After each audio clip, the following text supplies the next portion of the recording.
is this? Oh, it's the club. Okay, come here. You're gonna be my beekeeper. Okay. Normally, I give you guys an option. It's your hive, it's your property. You can work it the way you want to do it, or you can ask me to work it. So you ready to go in? See, I have that tip right in. Would you like to work it, son? I'm more than happy to allow you. Okay, then I'll work it. I want to learn from you. I usually do when he comes too. I actually do just that. I don't think anything's in this. That It has no activity in the front. Oh, well, you got some bees down there. I'm not happy. So let's see what's going on. Oh yeah, we do. Let's see what's going on in this. Should we not have a super on there? I probably wouldn't. Take it off if we need to. Okay. So no queen on the queen excluder. And then I come in, and since it's not my hive, I always start from the outside frames. What do you do different with your own? With my own, I go straight to the middle. What do you do? Yep. Enter. With other people's hives, I don't want to take a chance of rolling the queen or anything like that. Mine, I'll take the chance. Just starting. And what I'm noticing, just a little bit of built comb. You have some hive beetles on the outside frame, so you're going to see most of your hive beetles out here. The bees are trying to push them away from the brood nest and the pollen and things like that. So, I have a question for you then, John. I just asked this of Johnny. Yep. When we're putting our beta blasters on, center or sides, does it matter? I've seen a bunch of different ways, but I tend to see them work better on the side, on the edges.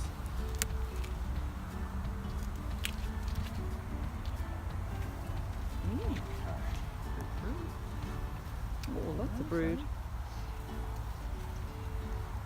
So You what see I'm, stick eggs. Let them people who have good eyes look at them. so what I'm looking for is just American foul brood,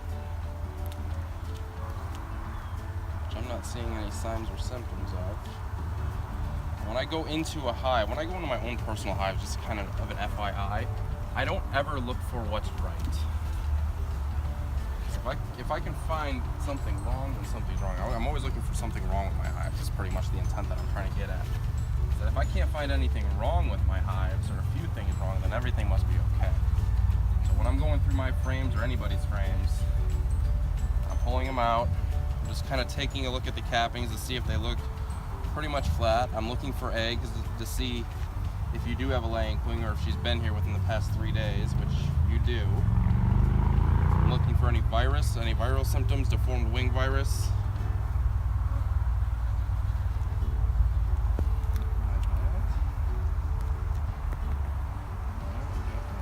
Now, do you requeen your hives every year Yes, automatically? What time of year do you do that? I do it this time of year.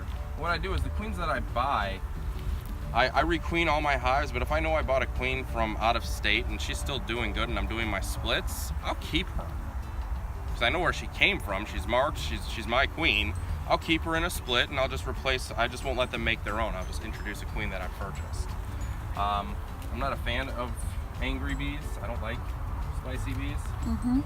So I like to be able to go into my hives without any gloves. Yeah. So, Gary, These are biscuit queens. there's one of your inspectors that requeens in the fall. That's just preference. Yeah. It he really says is. they're way cheaper. Probably is. And Probably then the last of the season. She's up and running by the spring with no time lag. That looks good. A little on the look. I mean, I don't really know the history of this hive. Do you? How long has it been here? It's been here. I mean, I don't know if you. It's been there at least. I mean, it looks like she has brood, but it looks like she's backfilling too, because they may have swarmed and they've just remade a queen. Maybe that's why the population dropped. Oh. I don't know the history of the hive. Normally, if they're in your backyard, you're gonna know pretty much everything there is to know. When you say they get all upset, is that when you requeen and bring up new Not queens? today. Not today. Kicked off, or what are you talking about? I'll take the sting. Their temperament. If I go into a hive, and I mean, I could pretty much work this hive without gloves. This is a nice hive. See that frame? It's a wax foundation. Yeah. I mean, but if I have bees where I put my hand down, and they're trying to fly up and Yeah. sting me, I don't like that. So I'll replace the queen if I have to. They also change attitude just by the weather. If they're queenless, lack of food, a bunch of different things. So normally in my inspection, I only have to look at 2 frames of brood for what I'm looking for my job, which is American fall brood. But I'm just kind of taking the extra step and going through to see what you guys have in here. Now, when you've got like a queenless hive, but all of the comb is nectar bound, Yeah. and you don't have any pulled comb, what do you do in that situation? We've got a couple of people that have got that problem up there. Are they feeding? What do you mean, are they feeding? Are they feeding their bees or no? Yeah, they are. Then stop feeding. Yeah. Is that it? That's just like if you're pretty much honey bound or it's all full with food. Okay. The only time I feed my bees is if they absolutely are pretty much bone dry. If bees are storing food, they're bringing in more than they're using.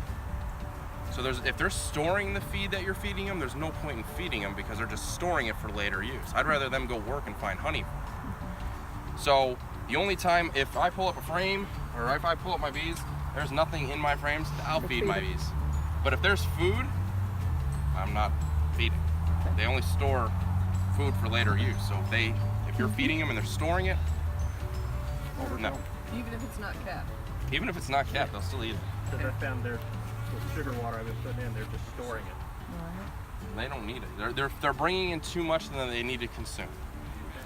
So if But they're storing getting it, back to the queen would have no place to lay. if you really are in like a dire need of getting her to lay, I'd pull some frames out, extract the sugar water out of it, and just let them clean it out and Okay. throw them back in. Stop feeding. Stop feeding and give her a place to lay.